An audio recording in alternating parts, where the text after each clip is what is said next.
Monsanto accused of falsifying studies concerning the carcinogenicity of dioxin.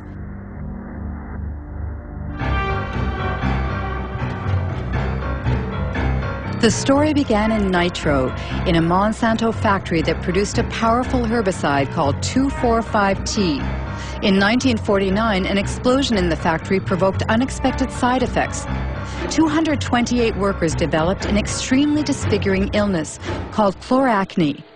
It's caused by dioxin, which is a highly toxic byproduct of 2,4,5-T.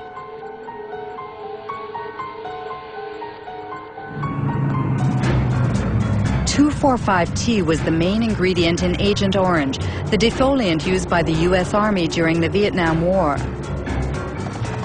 During the war, 40 million liters of Agent Orange, containing 400 kilograms of pure dioxin, were sprayed on trees in southern Vietnam. 3 million people were contaminated, including thousands of American soldiers. Even some 40 years after the end of the war, dioxin continues to claim more victims. We know today that this poison provokes cancer and serious genetic malfunctions.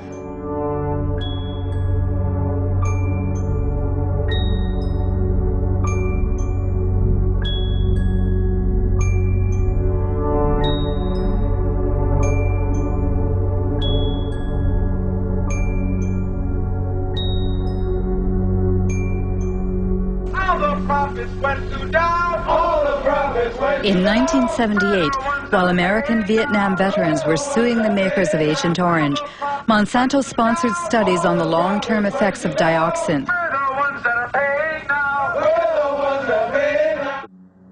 The company paid scientists to compare the health of workers who had been exposed during the nitro plant's accident 30 years prior to the health of non-exposed workers.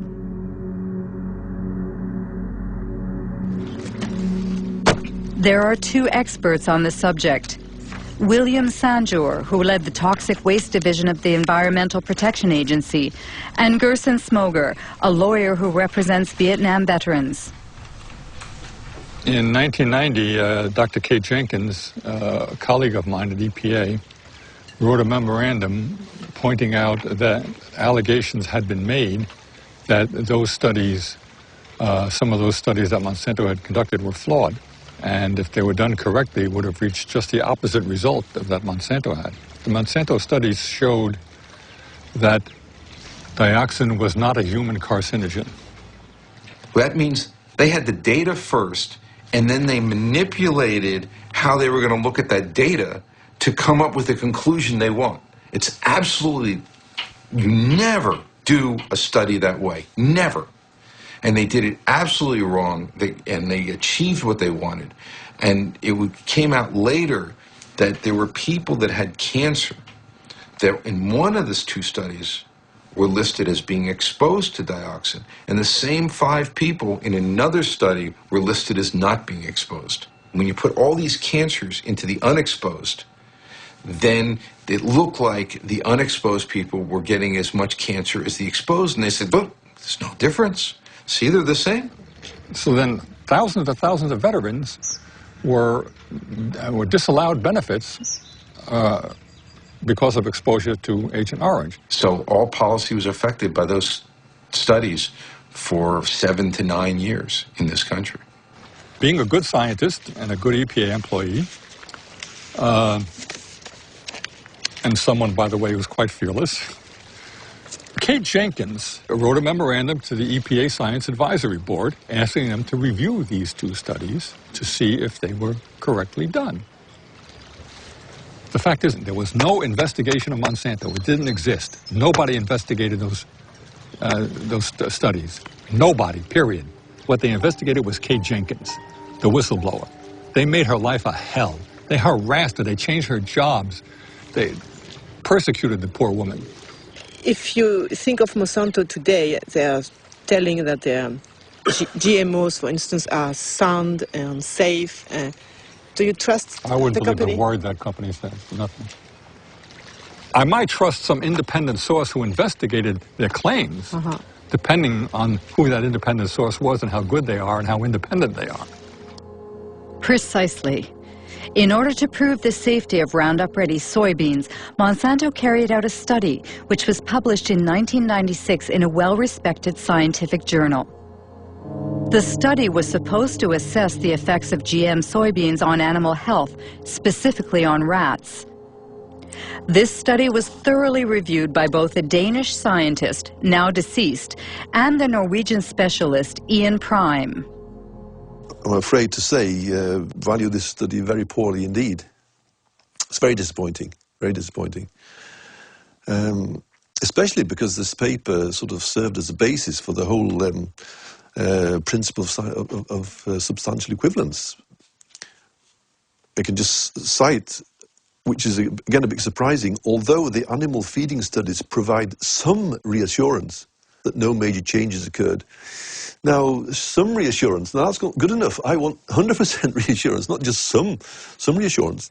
They talk, for example, about the, on page 723, except for the darker brown colour, livers appeared normal at necropsy.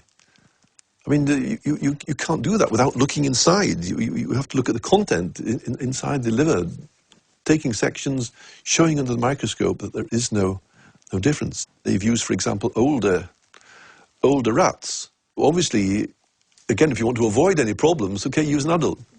But if you want to see if any changes are evident, then you should use younger individuals, of course.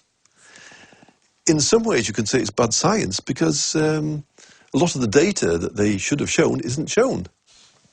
But did you try, for instance, to get access to the raw data? I didn't. A colleague of mine did, and spent quite a frustrating length of time going through different offices and so on. But finally, the answer was the answer was no. If there was nothing to hide, then there should be no problem. You should be willing to distribute your material for anybody to do work on. And when you keep it tight, then you suspect that there's why is this the case? One thing is sure, thanks to this limited study, Monsanto's GMOs have inundated the world, principally in North and South America, Asia, and Australia. After only 10 years, transgenic crops now cover 250 million acres. 70% are Roundup resistant, and 30% have been genetically modified to produce an insecticide called Bt.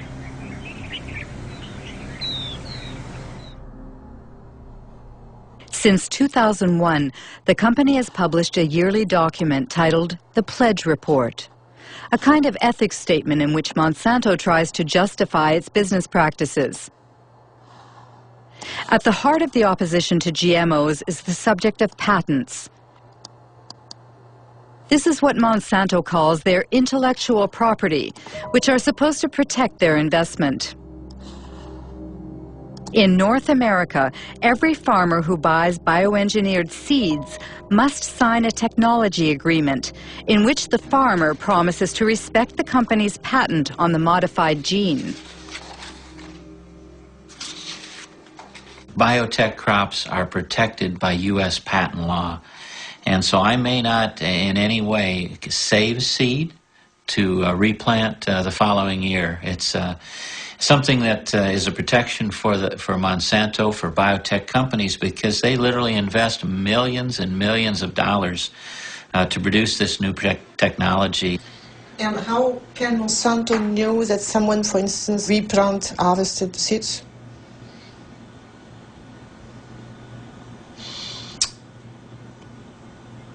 I'm not sure how to answer that. No, how they would know if someone replanted seed. That's a good question for Monsanto. The question is so touchy that Monsanto prefers to circumvent it by making glorious promises. In cases of unintended appearance of our proprietary varieties on a farmer's field, we will surely work to resolve the matter to the satisfaction of both the farmer and Monsanto.